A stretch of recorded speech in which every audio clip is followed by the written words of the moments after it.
Monsieur Hassan Diallo Yassine, j'ai 45 ans. J'ai fait mes études en France, à l'université Lyon 3, où j'ai fait un master en sciences politiques.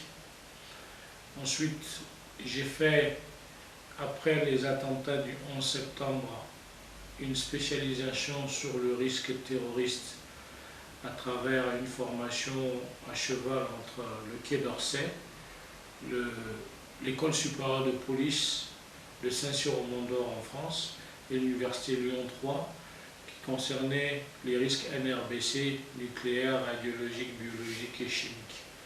Ensuite, j'ai fait un cycle d'ingénieur sécurité ERPIGH3 et j'ai mis en place une formation en France qui s'appelle le CQP, le certificat de qualification professionnelle, que le président Sarkozy a rendu obligatoire sur toute la France. J'ai donc après dirigé un centre de formation pour la police française. Je suis rentré en 2008 au Niger pour créer des activités liées à la sécurité des personnes et des biens en appui à l'État. Donc je dirige un groupe qui est composé de plusieurs entités, une société de sécurité qui a créé de nombreux emplois au Niger par milliers, qui s'appelle SNS, que nous avons mis en place ici au Mali, qui s'appelle Société Nouvelle de Sécurité, depuis 2015, sans être présent. Une autre entité qui s'appelle EFOPRIMES, École de formation professionnelle privée au métier de la sécurité, qui est l'une des rares régions, si ce n'est la seule, l'une des rares écoles, si ce n'est la seule de la sous-région, qui a compétence pour former les jeunes dans les métiers de la sécurité avec des diplômes de qualité. Des formations d'1 an ou 2 en formation initiale pour avoir des diplômes reconnus ou des formations de courte durée de 3 semaines à 45 jours pour avoir des compétences dans des spécialisations bien précises. Ensuite, nous avons une entité qui fait de la sécurité électronique. Cette entité a inventé un produit qui s'appelle le bouton panique, dont nous sommes propriétaires, qui est utilisé aujourd'hui au Niger pour sécuriser les clients les plus sensibles, dont les Américains.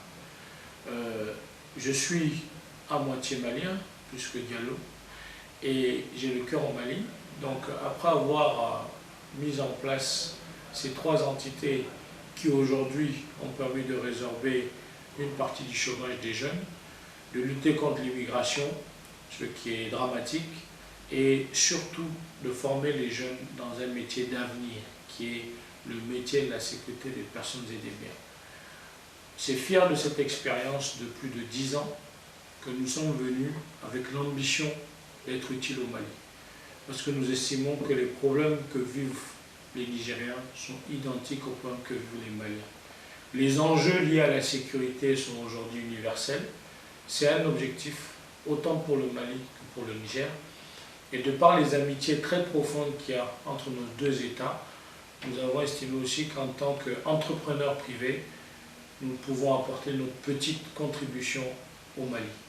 Donc c'est la raison pour laquelle nous avons entamé déjà un certain nombre de démarches qui consistent à voir les différents responsables liés aux activités que nous menons, dont l'Agence nationale pour la promotion de l'emploi, le FAFPA, la Direction générale de la police, le ministère de la formation professionnelle et le ministère de l'Intérieur.